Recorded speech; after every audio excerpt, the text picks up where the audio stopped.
Hi everybody, thank you for joining us tonight for this webinar on improving meeting productivity. I personally have a bit of a passionate hatred for meetings that are unproductive and that go on and on and on. So this webinar is for me is all about what can we do to improve the productivity of our meetings, get better outcomes from them, because there's an enormous cost in business and in all organisations to people sitting around in meetings and not getting productive outcomes out of them. So let's move on and talk about productive meetings and why bother.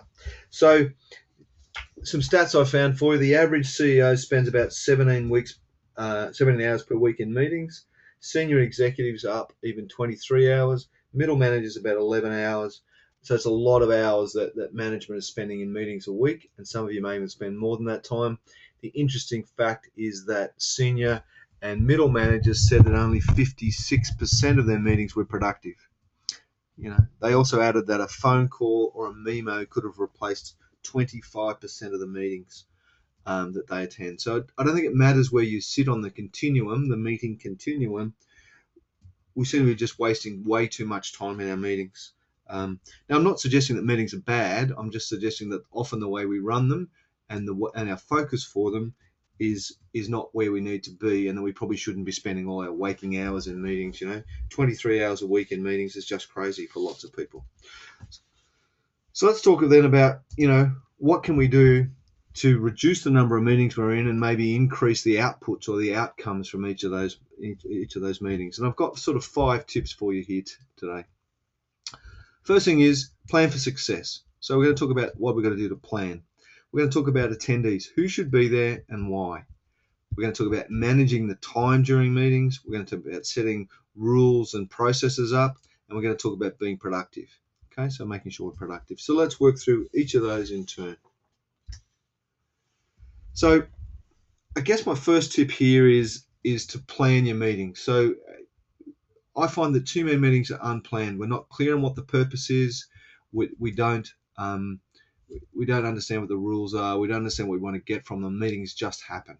So my tool I use is a tool we call the PROD, and we've talked about PROD in other webinars, and it stands for Purpose, Rules, Outputs, and Deployment. Okay, and that was because actions started with an A and it was too hard. PROD sounded much better than PROA.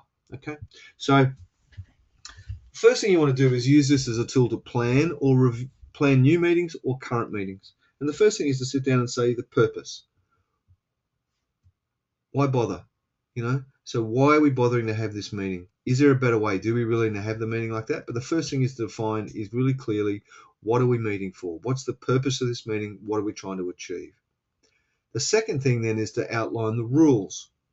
So, and I'm talking about the official and the unofficial rules of engagement of this meeting. So who needs to be there? When are we going to meet? Where is it going to be? What are we going to talk about? Some of that sort of stuff. Not the agenda, but what's the general focus of it going to be? Are there any specific rules about, if you don't turn up to a certain number of meetings, you get thrown out of the group or whatever it is? So just talk about what are the general rules, and there may only be a few of them. There's not lots of them, and it's not about creating a rule book. It's just about getting clarity around the purpose, and then I guess the rules for me are around the expectations. Outputs. What are the physical outputs going to be from this meeting? So there it's things like we will put out meeting notes, we'll put out an agenda, we'll publish that sort of stuff. So that's going to be the outputs from the meeting. So what are the concrete outputs you're going to have from each meeting? The last one then is deployment, and that's about actions, as I said. So how will it happen? Really, that's the agenda. So map out an agenda for each meeting that you stick to. Yeah. And you may need to adjust it, but I find most meetings we have a fairly similar, and that we can have a standard dashboard or a standard agenda that we work to, and that's a fairly simple way of doing things. There's another tool. So once you've done that, that's a planning tool, and you can get buy-in and sign off and all this other stuff you need to get around your prod.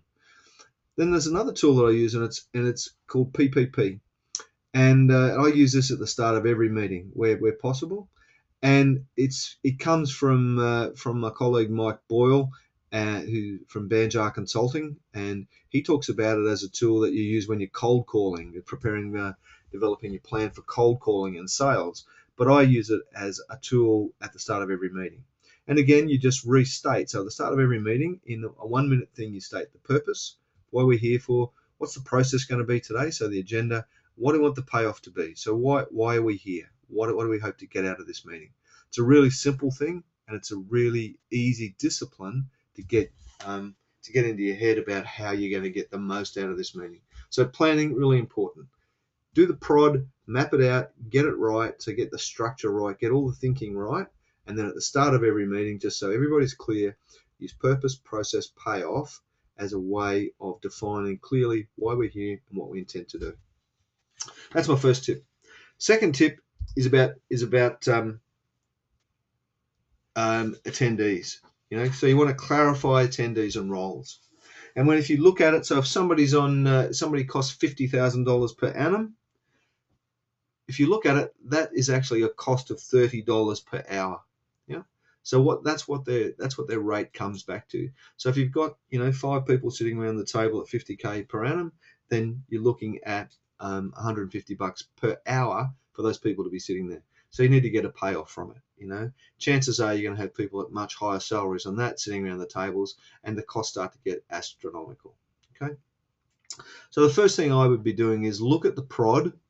If you haven't done the prod, then look at your purpose, process, payoff, and ask the question: if the purpose of our meeting is to do X, then who should be here and why?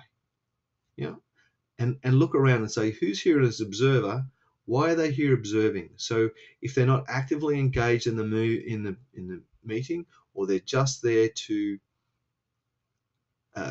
observe or listen to what's going on or whatever, is there a better use of their time, and is there a better way? And a tool for that you can use to help you get your head around about, I guess, why is somebody here is, why are we here? What are we doing? Why are these people here? You can use the 5 whys, and that's simply asking that question. So why? So can we give different results using another method? Why are we here? Why are these people here? And you just keep asking why, until you get down. Now, don't you have to use 5? You might get 3, but you might want to say, right, why are these people here? Because we're aiming to do this. Why are we aiming to do that? To get this particular outcome. Why do we want that outcome? To improve the profitability of our business. Okay, so that's fine. So everybody's not here who's engaged focused on improving the profitability of our business. Maybe could be somewhere else to do something. Okay, generating another thing. The other thing then is to talk about the roles. So what are the key roles in your meeting? A couple of roles that I like to talk about, and some people can do multiple roles, but the chair. So you need to have somebody who's going to chair it, facilitate it. And that's about driving the agenda and the processes and taking charge. So that's about cracking the whip on people, keeping to time, all that sort of stuff. Now the chairperson is often the timekeeper, but I've also seen that some chair people who are really good at chairing aren't necessarily good at keeping time. So sometimes it's useful to have a separate timekeeper who just keeps track of the time and keeps the chair on time for that sort of stuff. So you might have a little time, a person in there that is the time Nazi that takes control of the meeting and drives it according to the agenda. Another role that's common in meetings is a facilitator. So that's someone to workshop problem solving and processes and that sort of stuff. So that might be somebody who's skilled at getting up at the whiteboard, say, and taking the team through a process. So that can be useful. A scribe, it's really useful to have somebody whose responsibility is to record the key actions and notes. If they have legible handwriting, and we'll talk a little about where you do this handwriting a bit later, if they have legible handwriting, even better, because that saves you the problem of typing up notes and all that sort of stuff. So a scribe is really good. And the last one is an evaluator. And one of the things to really improve the performance of your meetings is to evaluate the meeting against the decision matrix. So a decision matrix is a tool that we use in Mindshop, and we'll have a link to different decision matrix. I also have an iPhone app that I've developed around the decision matrix. You can use the decision matrix to help you take corrective actions, or even a gap analysis, if you like, by evaluating the meeting against set criteria. So you can say, what are we going to evaluate our meeting against. But sitting at the end of every meeting and saying, how did we go, and having one person who's responsible for that is quite good. So I was part of a meeting just recently with some clients, and at the end of it, one of the guys who was running the meeting was the evaluator, and he said this was an absolutely terrible meeting. He actually put it in stronger language than that, and so we resolved that we would change some of the processes and tighten up some of the processes around what we're doing here. So that was a good outcome. So those are the roles that I see as important. There may be others, but a chair is somebody to run it, a timekeeper is somebody to keep it on track, facilitator is somebody who can get people's thoughts together, and the scribe is somebody to write down the key actions. So you don't need to write down the minutes, you just need to take the key actions. And then an evaluator should be somebody who assesses how we've gone against our plan. All right, so managing the time. So let's talk a little bit about some tools here that we can use to manage the time. The first one for me is making sure we keep meetings short.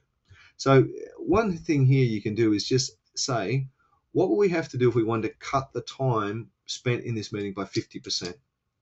Yeah. So what we do if we aim to reduce the time spent by 50%, what will we do and how will we tighten it up? All right. My experience is you are better to have short, more frequent meetings with the right people in each meeting than you are to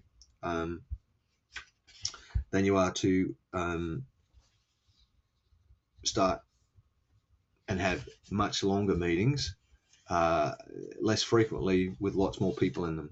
Too many times we have people sitting around just taking notes and being there. Make sure you start and finish on time, because you'll find that people will have booked other activities and stuff around your meeting. So they'll have either appointments before or after or things to do. So make sure you start and finish on time. And a little tip there is to make sure you start at an odd time. So if you pick 8:07 or something else, people will often, if you just say 8 o'clock, they'll sort of trundle in wherever, but it's 8:07 sticks in their mind. Make sure you keep track of the time. We talked about it as a timekeeper. That's really important.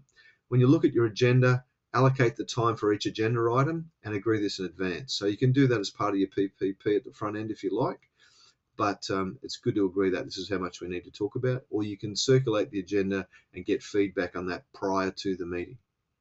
Use a countdown timer for each agenda item. So countdown timer is this thing on your iPhone. I've got a slider one in a second, so use that. Or you get and so for each agenda item you can have a countdown timer. An iPad is excellent for that because it's a big screen you can set up at the table and watch it count down. Or use an alarm for the entire meeting. So you can use the alarm so it goes off after 90 minutes or at some point that gives you a link in it. So use a countdown timer like this. Yep, and just use it to pull things together. So tighten up things considerably. All right, so the other thing I guess I start to think about is what are some rules and processes. So we talked in the prod about rules that you may have and you may want to set. So some of my rules are set the meeting agenda in advance, do the PPP at the start of every meeting, and agree the timings for agenda items. Finish every meeting with a recap of the actions. So part of what we should be doing at every meeting is just recording the actions. Now I know for some meetings legally you need to keep minutes of discussions and that sort of stuff. So I'm not saying abrogate your legal responsibility, but often there is no need to keep minutes, and often the minutes are merely an interpretation of somebody else's view of what happened of the discussion. So often I find in boards and things that I've been on that often the minutes don't really reflect the true discussion. Sometimes it's what wasn't said or whatever that was picked up. So you've got to be a little bit careful about that. So make sure you keep though a recording of the actions that need to be taken. Okay, so make sure that you're doing that. So at least you record the actions, who's going to do them and when they're going to be done by. Great if you can use a template. So create a simple template for recording your actions and your notes. And there's a whole raft of those things on the internet. So Google is your friend there, but you'll often find that it says action, notes, all that sort of stuff. That's a great thing for stuff. Have rules for managing the discussion. So one of the reasons why meetings go over time is that we don't have any rules for how we're going to manage the discussion. So one of the ones I like is if it involves less than 3 departments or 3 team members or meeting participants are involved in a particular discussion, then take it offline. So 3 or less. So take it offline. That way you don't have the other 6 people sitting around while 2 people discuss something that's important to them. Make sure they take it offline and just ask them to stay back at the end of the meeting and finish that off. What do you do if your discussion goes longer than the time that you've allocated? Do you extend it and drop an agenda item off? Or if the meeting's going longer, do you reconvene to discuss it? So you need to think about what some of those rules might be, and certainly at least have the chairman pose them and say, righto, we allocated 10 minutes for this discussion. We're at 9 minutes now. What are we going to do? We haven't seemed to resolve it. I think we should take it offline and do it another time, or reconvene to talk about it, or a small group of us can come back and do it. So think about some of those rules and processes that are going to make your meeting far more productive. Okay. And the last one here is focus on producing outcomes. So we've already defined the outcomes that we wanted in our prod. So make sure you're focused on delivering those. So if it's an agenda or it's some meeting notes, make sure you do those. As I said, make sure you recorded the actions and that you've recorded them. Recap the actions at the next meeting. So if you've recorded actions at this meeting, one of the agenda items should be what actions do we agree to last time and how do we go? So following up from that sort of stuff. So don't just let actions slip under the table. Keep them going. Think about your meeting. What's the purpose of it? If it's just for communication of information to people, is there a better way? I find too many meetings are about so-called communication, and often there's a better way to communicate that information. So have a think about it. Good tip is to use a whiteboard or a flip chart to record notes and actions. And then if you write reasonably neatly, it's then just a matter of using photos of the whiteboard to circulate those actions. So you don't have to type them up and you don't have to do all that sort of stuff. You can just take a photo and circulate via email or something, or text, whatever you want to do to people. But a number of smartphones nowadays is a very easy way to sort information. You just got to have somebody take the time and write the actions or whatever on the whiteboard. Plenty of organizations I go into, the actions stay on the whiteboard until the next meeting, so it's like a permanent record. That's okay. But it's a great idea to take a photo of them and do them. The other thing I think with actions to think about is that if your name is mentioned in an action, so if you're responsible for a particular action, then you shouldn't be waiting for the minutes to come to you to action that. So one of the rules you might want to include is if your name is mentioned down as an action, so in the recap at the end where we go through the name and we tell everybody, okay, these are the actions out of today, so we're all in agreement. If your name's mentioned, you need to take a note of it then and there so that you can start action on it straight away and not use the old excuse of, I didn't get the meeting notes until later, so I didn't really realize I had to do that. That happens all the time, so be clear about that. Any relevant information from meetings and that sort of stuff, post them on your internet, Dropbox, that sort of stuff, or your meeting notes or agendas, all that sort of stuff. So use technology to help you get the leverage around the things you need to do to be productive for your meetings. Okay, so there were top tips. So there were sort of 5 top tips there. So, plan your meetings, aim to be more productive, use tools like, the prod, purpose, rules, outputs, deployment. Okay, so what's the prod? So do a prod on every group you're a part of and every meeting you're a part of, and do that. Use PPP at the front of a way of stating what the purpose, the process for today, what the agenda is going to be, and what we want the payoff to be, what the outcomes need to be. So that's what we need to do. Use agendas as a tool. So circulate those in advance and make sure that people are clear on why we're here and what we're doing and what the time is. Make sure you have the right people involved. So sometimes you're going to make some hard calls there and chat to people and say, really, this is not what you be. I often find those people actually know they don't want to be there and they'd rather be anywhere else but that meeting. So often it gives them a way out. And I know companies that basically say, if you feel like you don't want to be at a meeting, you should tell us, because that means the meeting is not meeting objectives for everybody. So that can be a really good tool to say is, well, why don't people want to come to this meeting? what are we not doing that's important to them is part of their role. Make sure you manage the time carefully. So take charge of the process, take charge of the time, and look after it well. Try and, I guess, set those objectives of how could we get through this information in half the time? What will we have to do if we were going to do something a bit different here and finish this meeting up quicker? Set the rules of engagement.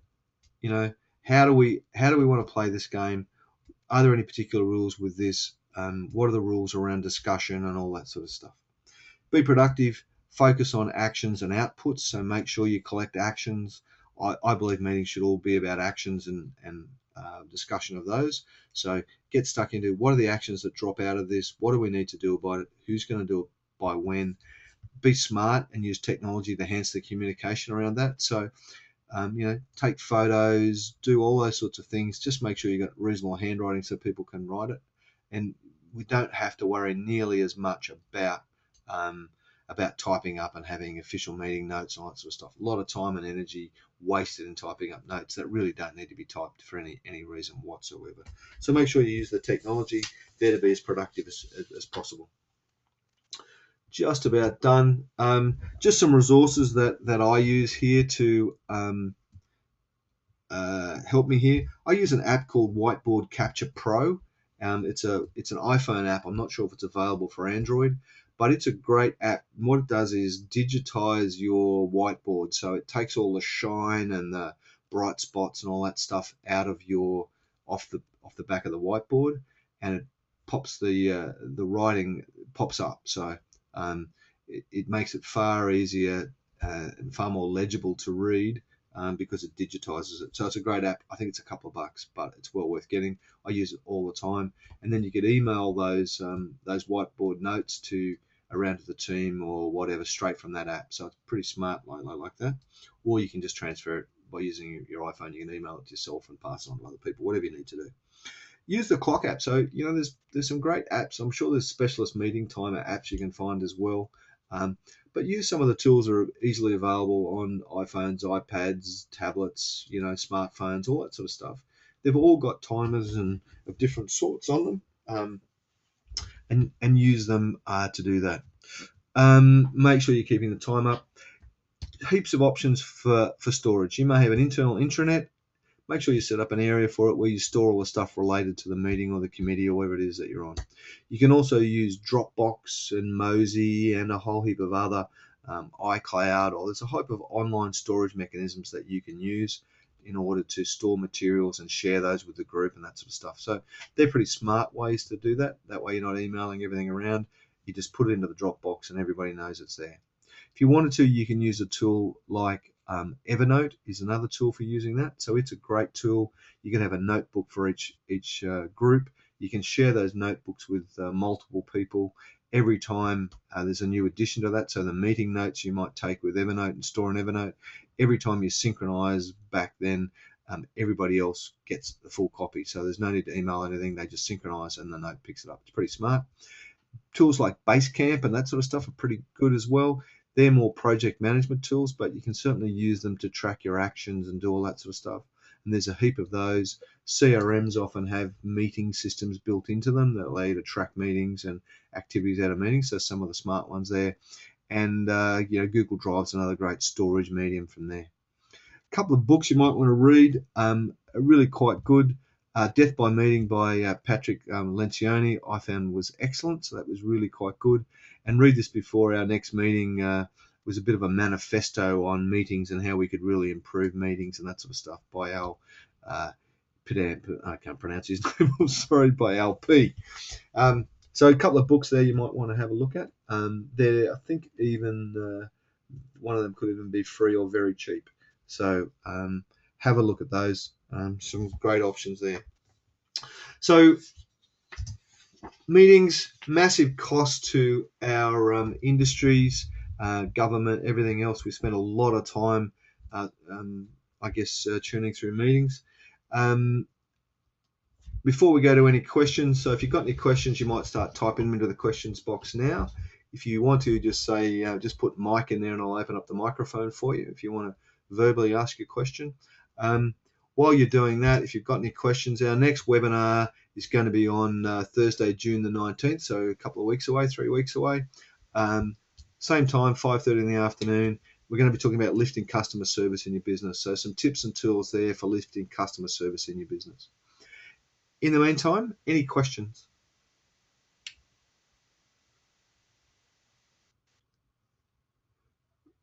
Cameron seems to have lost some audio. Sorry about that, mate. Another question. Is there an ideal length of time for a meeting? I'm finding lots of... sorry, you guys lost audio there. I'm finding lots of people are looking for shorter and shorter meetings. So I'm finding don't like calling them meetings either. I'm thinking a lot of the things we can do now is have some what I call huddles. So one of the things we can do is I find a meeting, if we call it a meeting, everybody turns up with a cup of coffee and you're there for 20 minutes whether you like it or not. If you call it a catch-up or a huddle or something else, particularly if you have it as a stand-up meeting, you can normally power through some of these meetings in 5 to 10 minutes and cover a lot of the things that you need to, particularly if you're doing that short, frequent, regular meeting, then you can actually get away with a lot shorter meetings. But for many meetings, it'd be great if you can keep them to less than half an hour. Been helping clients with like internal board meetings and that sort of stuff. We're getting through meetings that used to take an hour or two in 30 minutes now, just by focusing on a clear agenda and not going through the motions. We're actually just talking about the things that matter. So, all right. So I'm going to leave it there. So if there's no further questions, we'll head off. Look forward to seeing you at our next webinar. Don't forget, we will send out the details for where the recording is and all the information is in the next few days. And look forward to seeing you again soon. Hope you have a great week. Thanks a lot.